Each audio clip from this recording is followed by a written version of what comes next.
My guy. Why did you have to do that song?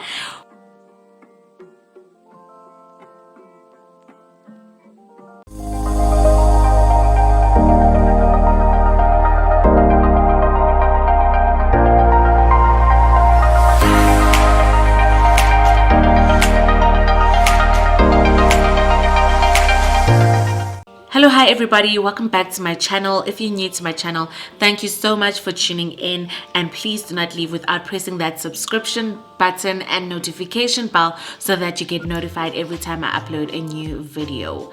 If you're not new to my channel, thank you so much for tuning in, and I hope you all enjoyed today's video. Today's another Beauty and the Binge where I talk about and review whatever I am binging whilst doing a makeup look inspired by said binge. So today's binge, without further ado, is blood and water, guys, and I'm going to be going into the nitty-gritty about what I think about Blood and Water season 2. So if you have not watched season 1 or season 2, go and watch and come back to this video where we can discuss our thoughts and what we thought about everything that had to do with Blood and Water. And this is officially your spoiler alert. Let's get into this binge. So if you have not watched season 1, or if you have watched season 1 and you would like to know about my thoughts, I will link the season 1 video that I have on my Beauty and the Binge playlist in the cards, and then you can check it out and you can see all the thoughts and everything that I thought about season 1, including the characters, the synopsis, the plot, everything and anything. Anyway, so I want to start off with a quick summary of where season 1 left us off. Season 1 left us off where Fikile and Puleng were confronting each other about things. Fikile was feeling some type of way about Puleng, and how Puleng has very stalkery vibes. So Fikile is confronting Puleng, but dude, like, what's your problem? Why are you stalking me? And why are you like all up in my girl? So Puleng basically, cat's out of the bag. She basically like comes out with it, but no man, listen Fikile, I think that you're my sister.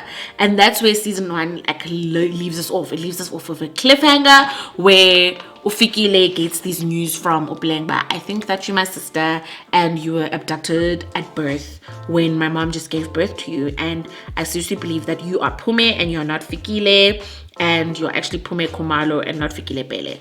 So Fikile is all up in her feels, and season 2 picks up exactly where we left off. Season 2 picks up where we left off. Fikile is in her feels. She's feeling some types of way.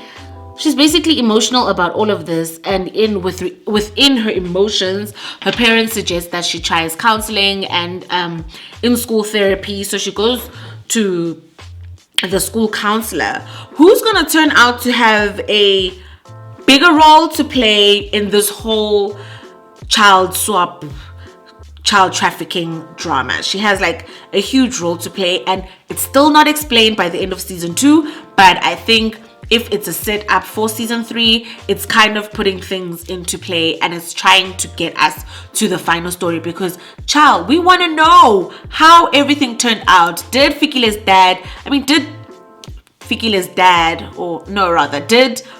Puleng's dad, who is also Fikile's dad, but plot twist, there's messed up shit happening there as well, but did Puleng's dad Sal Upume, is KB's father involved? What is the whole story? That's what we want to know. And season 2 seems like it's gonna tell us.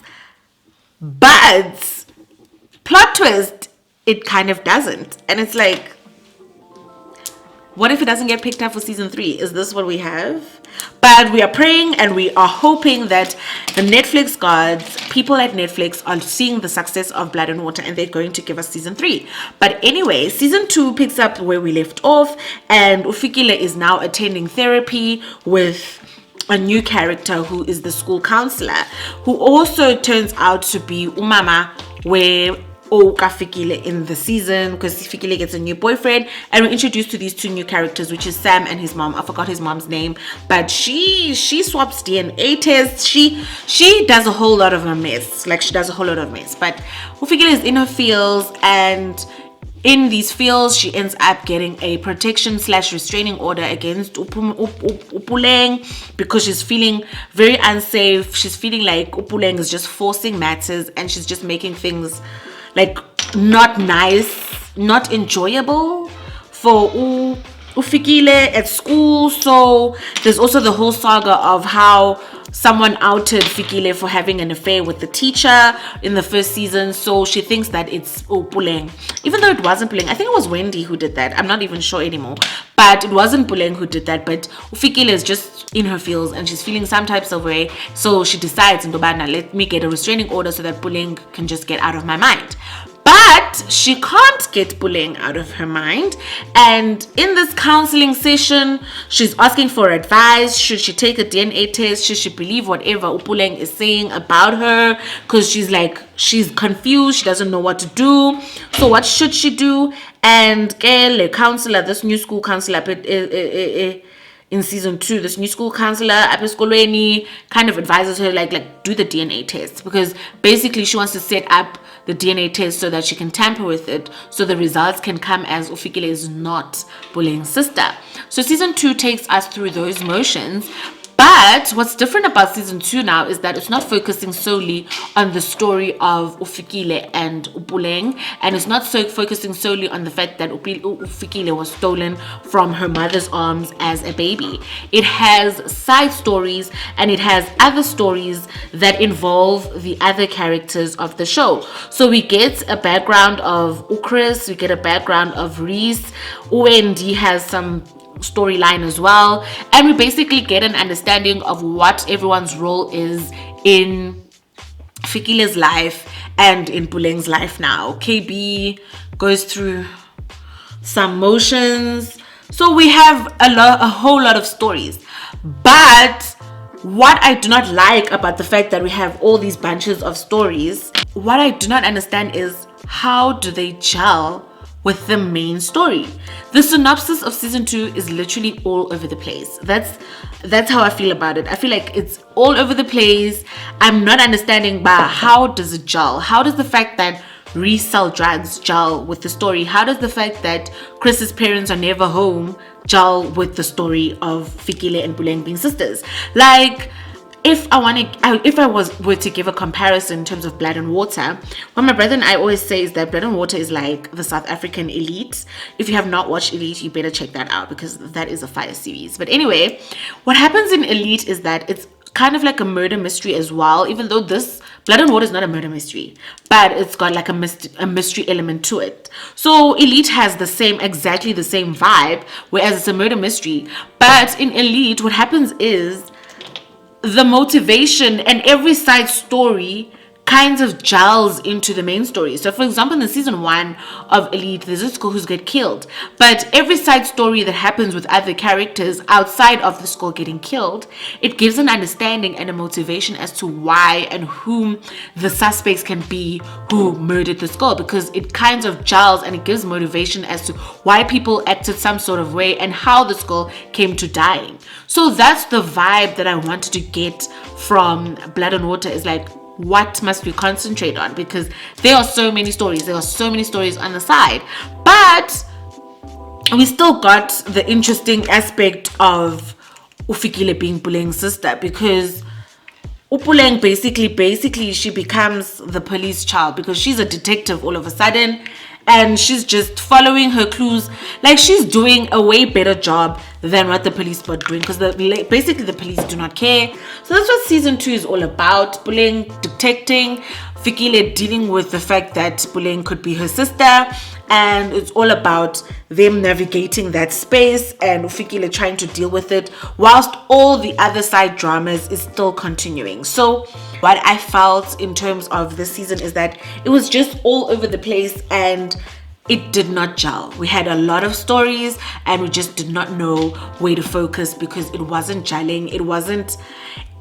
It just wasn't gelling into the motivation of the main story. It wasn't gelling into the fact that Ufikile got stolen. So that's how I felt about it. Like, that teacher who stole the money, he could have been a person who was hired by Point of Grace or something, and Point of Grace wants to start their operations again, so that they need money. So that teacher could have, how it could have gelled into the story. That teacher could have been part of Point of Grace, just to make things seem we're not watching 10 different TV shows.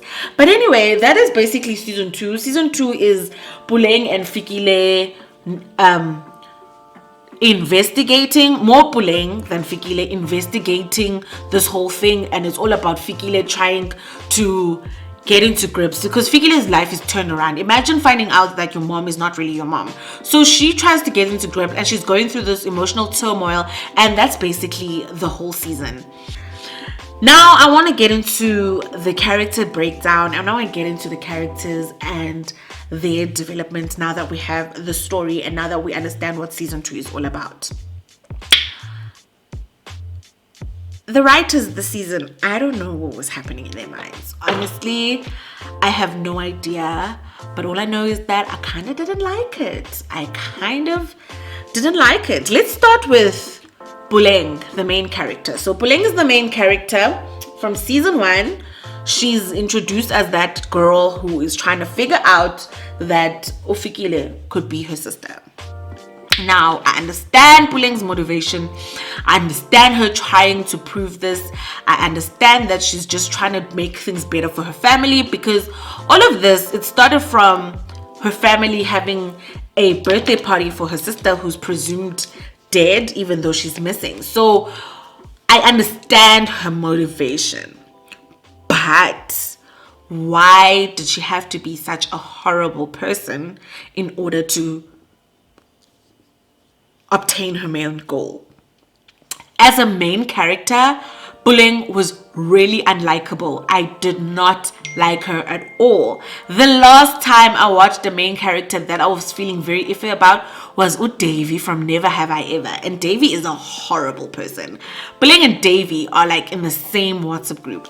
Like, why did she have to be so horrible? She was a liar. She was annoying. She was so self-absorbed. She was just like focused on her own motivations, and really it was like, fuck everybody else.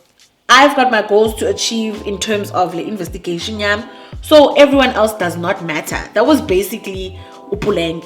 And the choices that she made, she basically put her life in danger and Fikile's life in danger in order to achieve her main goal.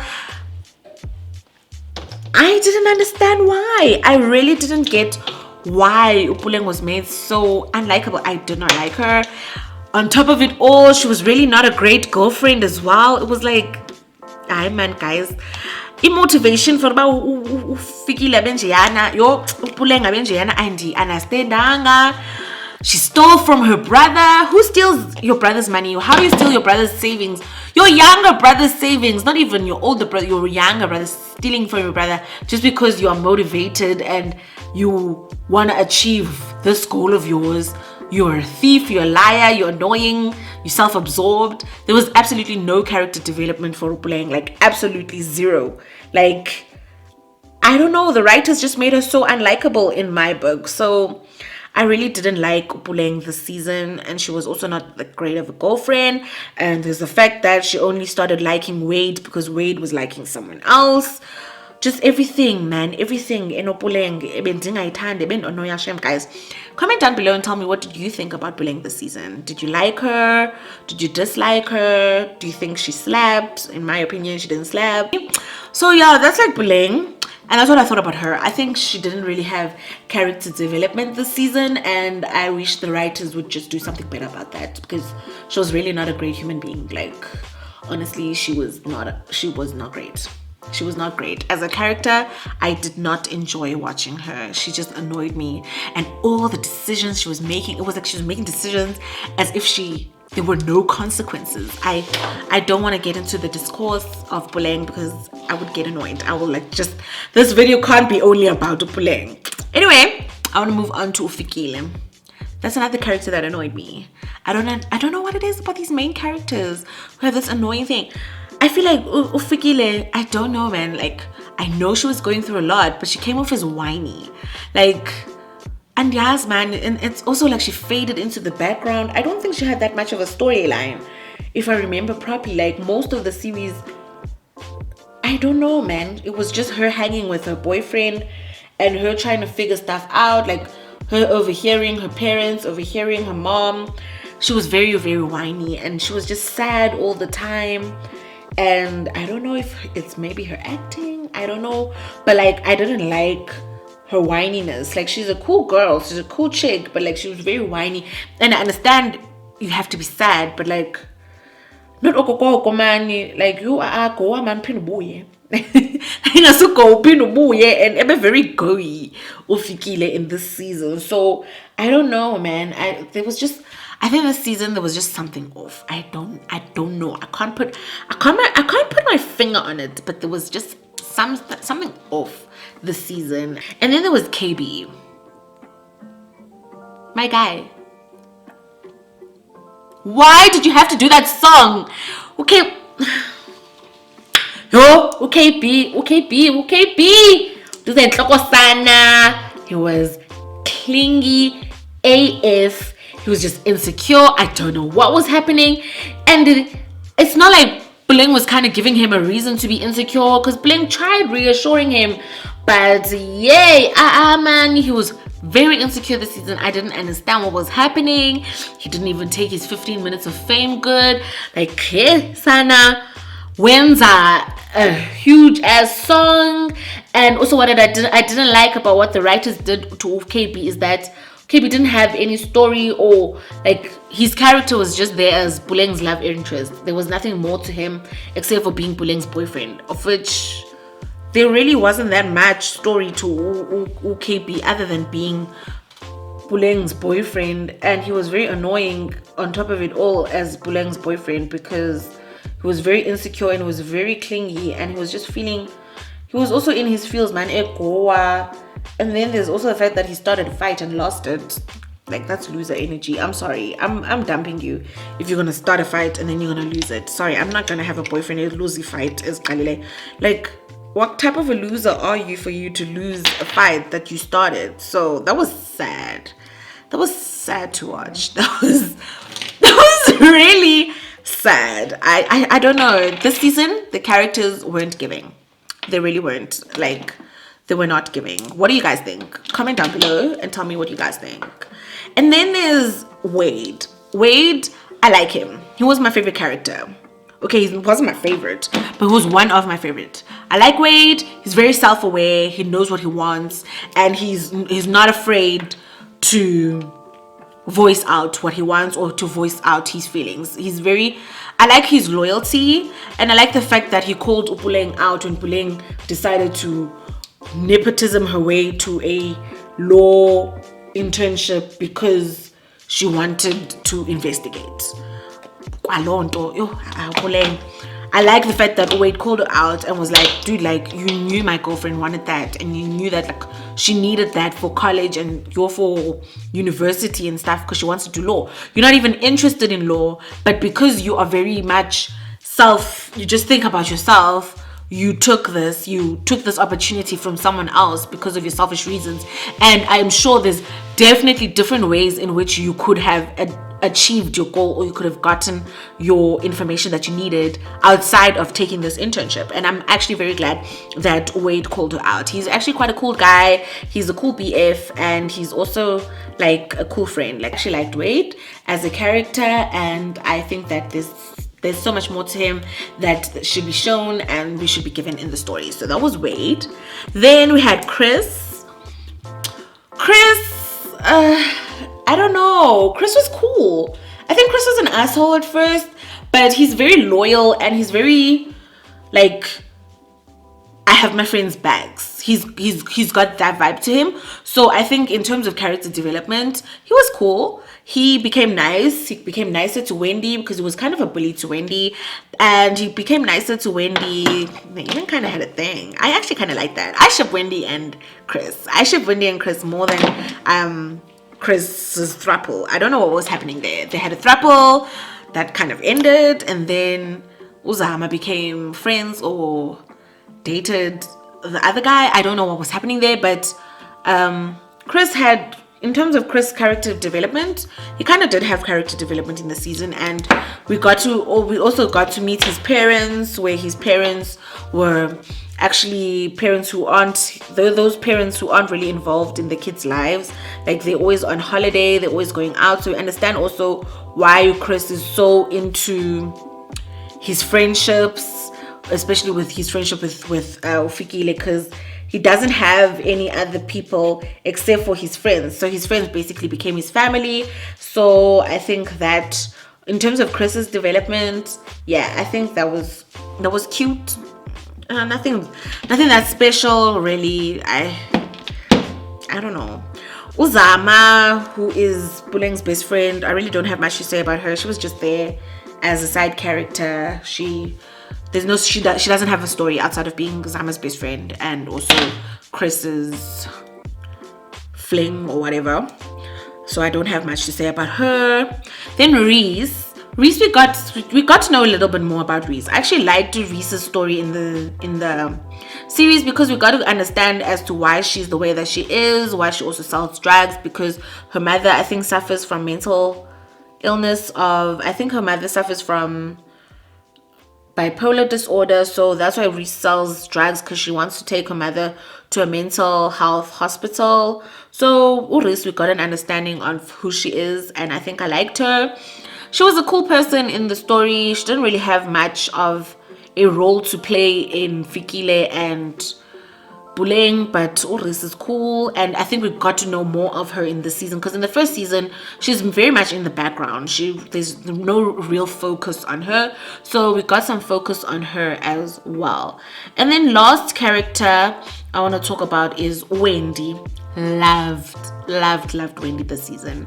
Loved her. She had the best character development in the season. She got to understand her personality and how maybe it can rub people off the wrong way. She got to see the type of person she is, how she was so unlikable in the first season, and she got to see why people disliked her.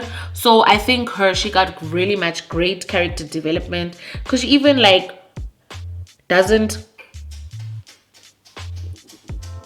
even doesn't tell on Reese when Reese loses the money, and that's something that season 1 Wendy would definitely have snitched on. So I think she had the best character development. She became a nice person, and she just got to understand a personality a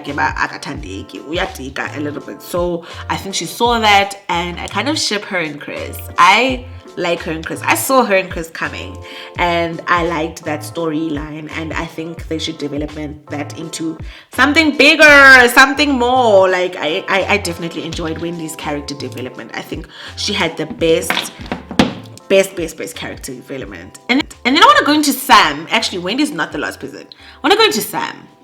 Sam is the new guy, the new kid in school, and I think the first episode focuses a lot on the fact that there's a new kid in school, even though it doesn't really highlight it so much, but it introduces Sam to us. And I don't know why Sam was in this season.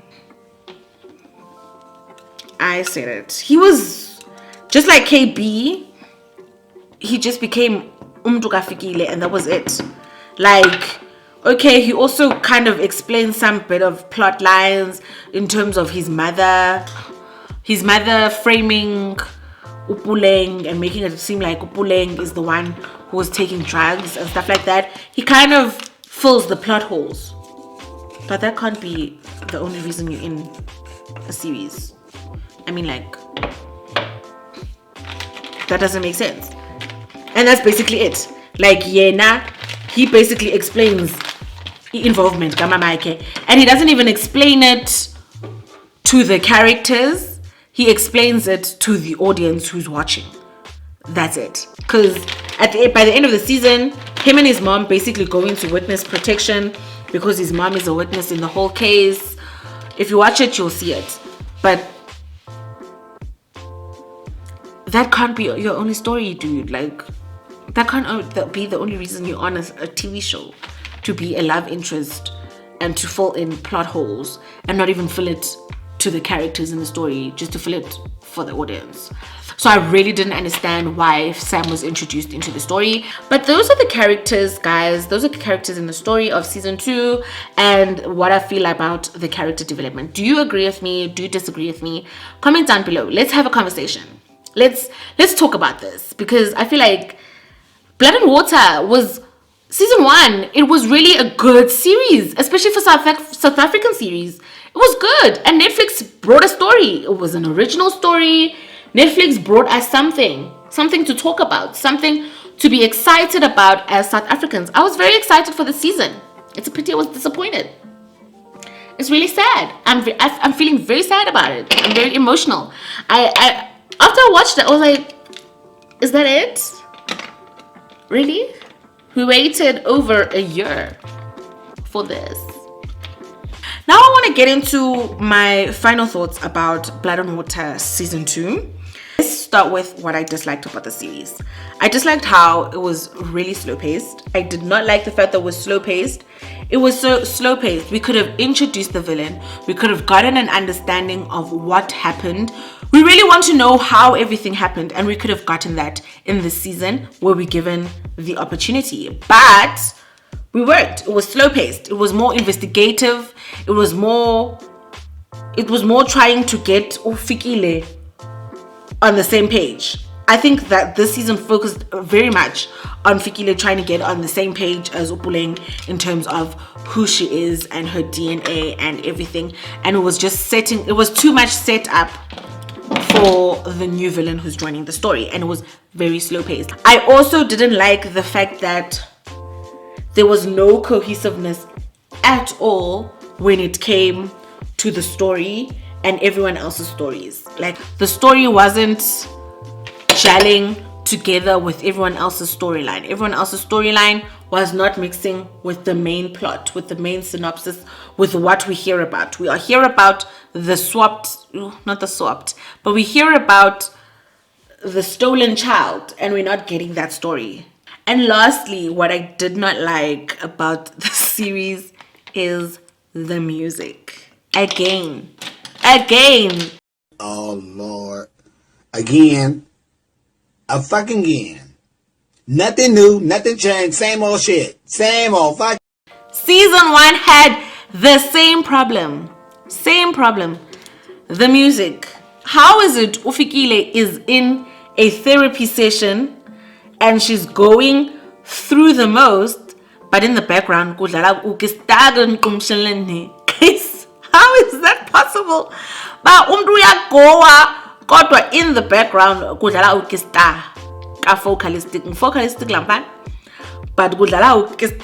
focalistic. How is that a thing? I think we need to do better. Like, let's try and make it better. Like, no, man. That's basically what I disliked. Those are the 3 things I disliked about the series. Season 2.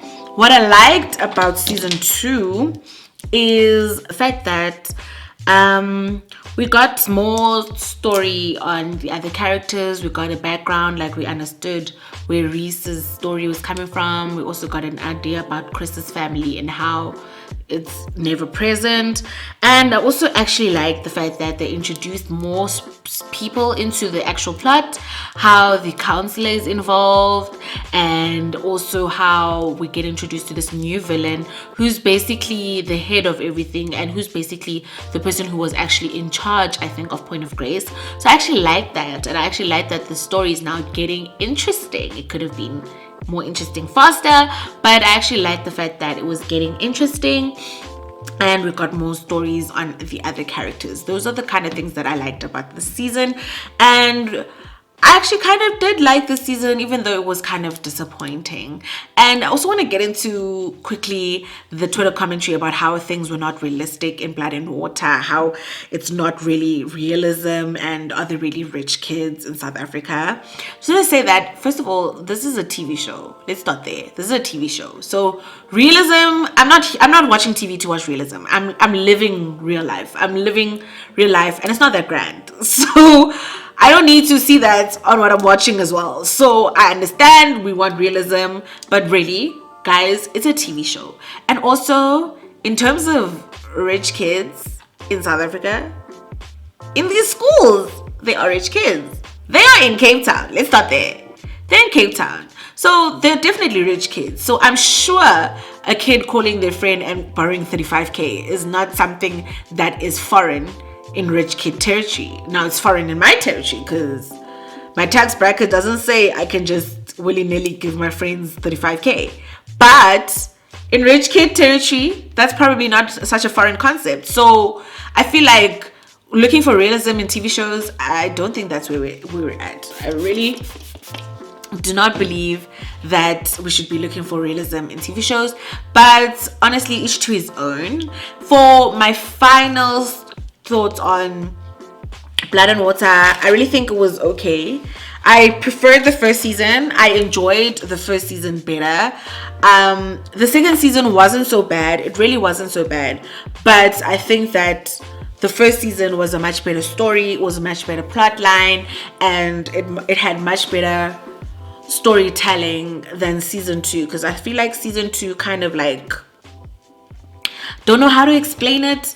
But season 2 didn't slap as much as season 1, and season 2 could have done better, guys. Like, I really believe that season 2 could have done much better than what they gave us. So as an overall, I would give season 2 a 6 out of 10 compared to season 1, because season 2, it made things interesting, but not as interesting as season 1. Season 1 had like grabbed me, and I feel like I don't want this to be like that kind of TV show where season 1 is like a powerful season, then the rest of the season is like, okay, what are we doing?